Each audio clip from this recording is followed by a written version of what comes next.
अस्सलाम वालेकुम स्टूडेंट्स, आज हम करने लगे हैं एक्सरसाइज नंबर 1.2। तो इसमें कुछ हम टाइप्स ऑफ मैट्रिसेस को पढ़ेंगे और उनको आपस में फिर चेक करेंगे कि इन टाइप्स ऑफ मैट्रिक्स के अंदर ये पर्टिकुलर मैट्रिक्स जो दी जा रही है ये कौन सी मैट्रिक्स है। तो समझने बड़ा इजी है। पहला पार्ट जरा देख लें। क्वेश्चन नंबर 1 में उसने वैसे बीच में उसने ये कहा है ना कि आपको आइडेंटिटी मैट्रिक्स और नल मैट्रिक्स के बारे में बताना।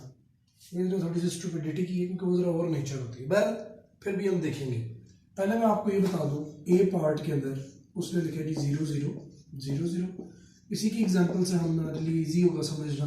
हम इसी की एग्जांपल्स को उठाकर अपने इस नॉलेज को इम्प्रूव कर लेते हैं।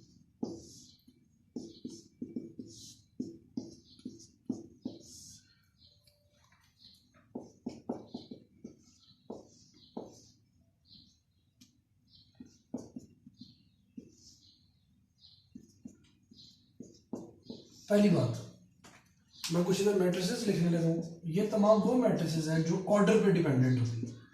पहले आ गई रो मैट्रिक्स, फिर आ गई कॉलम मैट्रिक्स,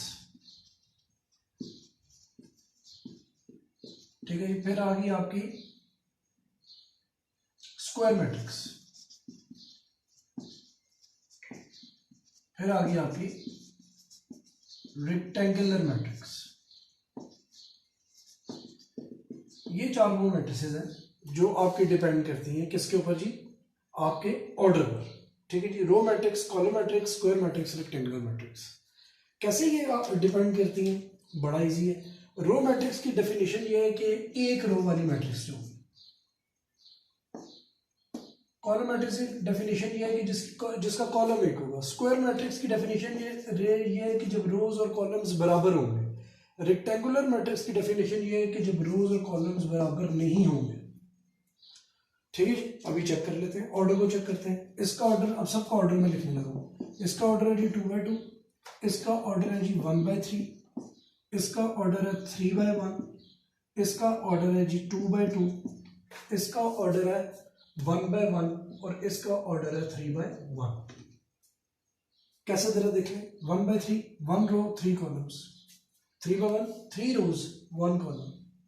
अब साबित ये हुआ, मैं अपने आंसर्स को जरा यहाँ पे डिफाइन करता हूँ जो मैंने इधर लिखे हुए हैं।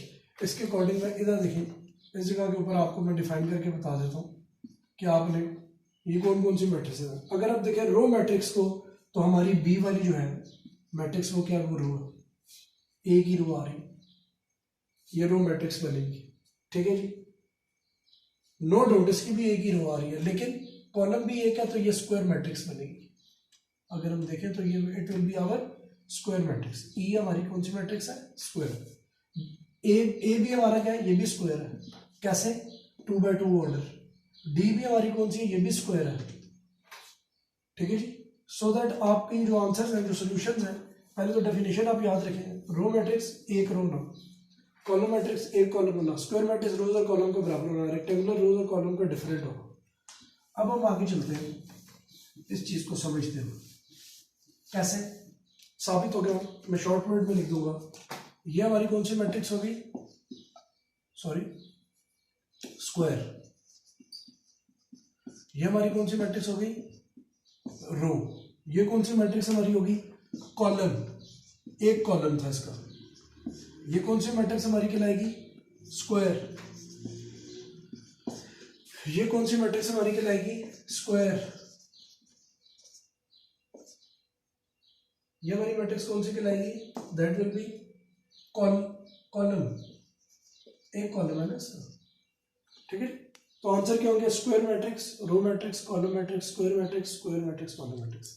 अच्छा, इसमें रेक्टेंगुलर के लिए मैं क्वेश्चन नंबर बी की भी एक दो मैट्रिक्स लिख देता हूँ। फिफ्थ पार्ट अगर हम क्वेश्चन नंबर 2 का लिखें तो क्वेश्चन नंबर 2 का फिफ्थ पार्ट में उसने एक मैट्रिक्स लिखी है 1 3 5 और 2 4 6। मिक्स करके इसने सवाल दिया ना।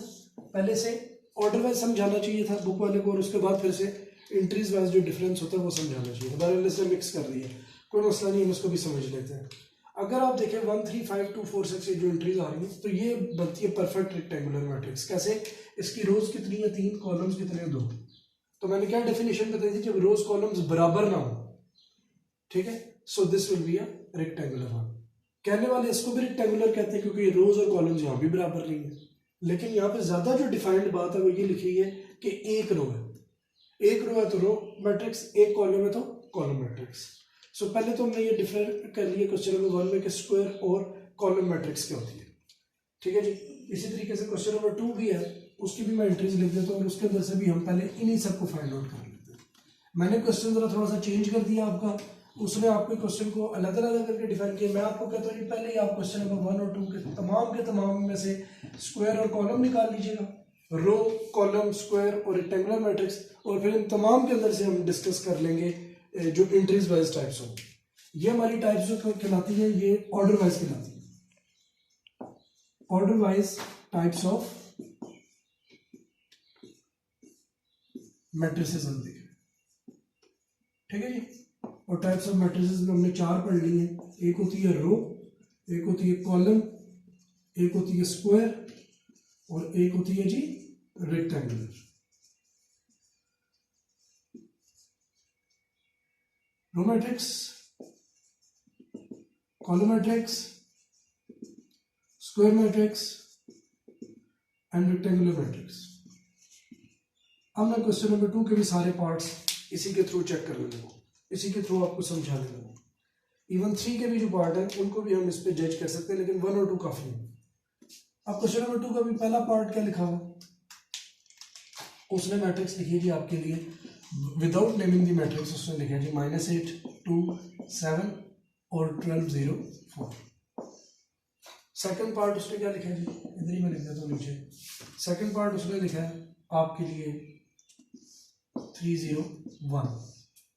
थर्ड पार्ट क्या लिखता है जी, वो लिखता है -6, -4, 3, -2। उसके बाद जी 6 है, -6 अच्छा। 4 पार्ट क्या लिखता है 1, 0, 0, 1। 5 पार्ट क्या लिखता है जी, वो 5 पार्ट लिख देता है 1, 3, 5, 2, 4, 6। ये भी हमने डिस्कस किया पहले। 6 पार्ट हो गया लिखता है, 6 पार्ट लिखता है 3, 10, -1। इसी तरीके से 7 पार्ट भी वो लिखता है क्वेश्चन का, वो लिखता है जी 1, 0, 0। फिर आ जाएगा 8 पार्ट। 8 पार्ट को लिखता है जी 1, 2, 3, -1, 2, 0 एंड 0, 0, 1। 9 पार्ट भी वो लिखता है, वो क्या लिखता है जी 0, 0, 0, 0, 0, 0। इन चारों को चेक करने के लिए हमें ऑर्डर की समझने की जरूरत होती है। तो मैं ऑर्डर लिखता जाऊंगा इन मैट्रिसेस के साथ और साथ ही मैं जवाब भी अपना लिखता जाऊंगा। इसका ऑर्डर देखें तो 2/3 है, दिस विल बी रेक्टेंगुलर। ये लेकिन रेक्टेंगुलर मैट्रिक्स है, क्यों, रोज कॉलम बराबर नहीं। इसका क्या ऑर्डर है, इसका ऑर्डर है जी 3/1। तो ये कौन सी मैट्रिक्स होगी, कॉलम मैट्रिक्स, क्योंकि एक कॉलम है। रेक्टेंगुलर भी कहलाई जा सकती है क्योंकि ये दोनों बराबर नहीं है, लेकिन ज्यादा स्पेसिफिक वर्ड कॉलम होगा क्योंकि कॉलम की डेफिनेशन है जब एक कॉलम हो।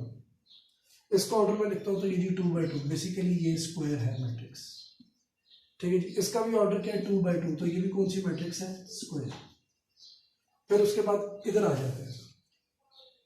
अब ये अगर देखा जाए तो इसका ऑर्डर क्या आता है, इसका ऑर्डर है जी 3/2, रेक्टेंगुलर। इसके ऊपर आ जाए तो इसका ऑर्डर क्या आ रहा है, इसका ऑर्डर आ रहा है जी 1/3, रो। अगर इसके ऊपर हम आ जाए, ठीक है जी, तो ये ऑर्डर क्या होगा, ये ऑर्डर है जी 3/1। तो ये भी कौन सी मैट्रिक्स कहलाएगी, कॉलम। इधर आ जाए तो इसका ऑर्डर है 3/3, तो क्या कहलाएगी, स्क्वायर, स्क्वायर मैट्रिक्स। इसका ऑर्डर क्या 3/2, क्या कहलाएगी, रेक्टेंगुलर। तो ऑर्डर वाइज मैंने तमाम के तमाम डिफरेंसेस आपको पहले शो कर। क्वेश्चन को बुक पे अटेम्प्ट कैसे करना है वो भी मैं अभी आपको तरीकेकार बता दूंगा। पहले हमने ये समझ लिया है इन सारे पोर्शंस के अंदर कि order wise type of matrices क्या। अब नेक्स्ट पार्ट में मैं क्या करने लगूंगा, मैं क्वेश्चंस नहीं चेंज कर रहा, ठीक है जी। क्वेश्चंस एज इट इज अपनी जगह पर लिखे हैं, लेकिन हम इनमें एंट्रीज वाइज कुछ चीज़ों को समझने लगे, ठीक है। एंट्री वाइज कुछ चीज़ों को हम समझने लगे। अब बड़ी सिलेक्टिव सी मैट्रिसेस होंगी जो कि डिस्कस होगी इसके अंदर, ठीक है। बहर इसको भी समझना बड़ा ज़रूरी है। अब एलिमेंट वाइज मैं बताने लगूंगी टाइप ऑफ मैट्रिक्स। जैसे ऑर्डर वाइज पहले था ना, तो अब टाइप्स ऑफ मैट्रिक्स है एलिमेंट वाइज। एलिमेंट वाइज यानी कि एलिमेंट की पोजीशंस के ऊपर सारी ये बातें डिपेंड है। कौन कौन सी मैट्रिसेस जरा ये पढ़ लेते हैं। 3 4 5 किस्म की मैट्रिसेस ये भी है। पहली है जी नल मैट्रिक्स। कौन सी मैट्रिक्स? नल। नल के बाद अगली मैट्रिक्स का नाम जो है वो है, मैं आपको सेकंड वीडियोस के लिए सेंड कर सकता हूं। Thank you so much.